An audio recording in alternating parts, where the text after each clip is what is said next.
sali sa buong mundo.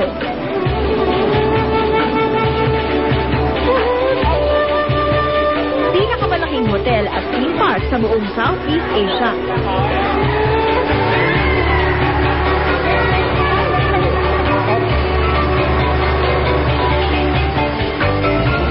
Yaman ng kalikasan.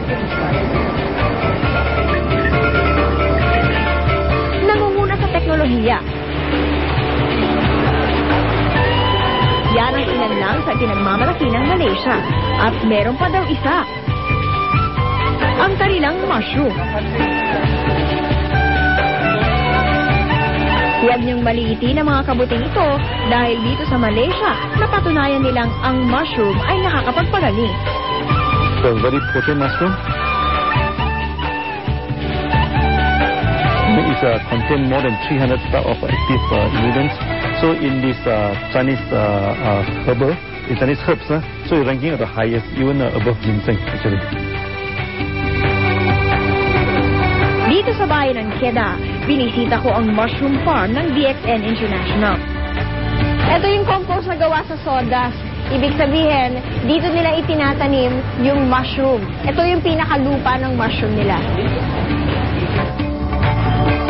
Yung mukhang submarine na yan, dyan nila sinisterilize o iniinit yung pinakalupa para naman mapatay yung mga germs.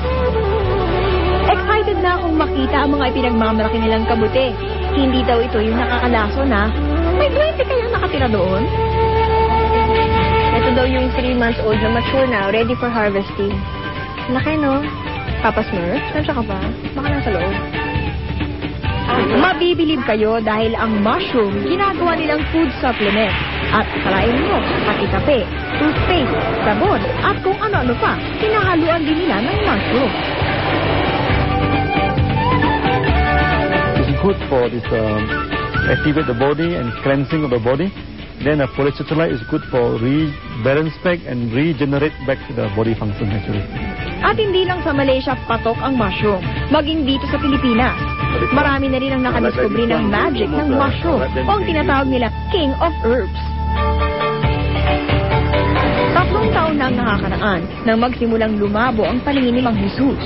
Hirap pa siyang magbasa, pero nang sinubukan niya ang bisa ng mushroom, ang laki ng ipinagbago ng kanyang paningin.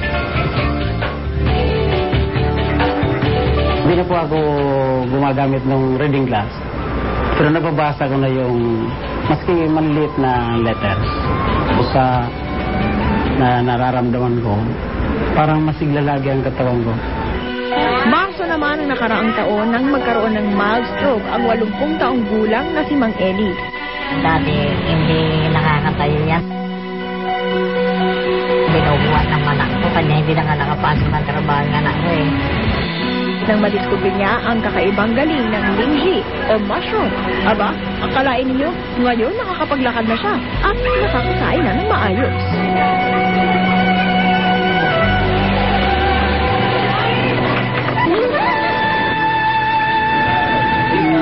Ang mushroom na sinasabing may kakayahang magpagaling ng mga sakit ay isang bagay na dapat nang ipagmalaki at pagyamanin ng Malaysia. Dahil hindi lang ito mapapakinabangan ng kanilang bansa, kundi maging ng buong mundo.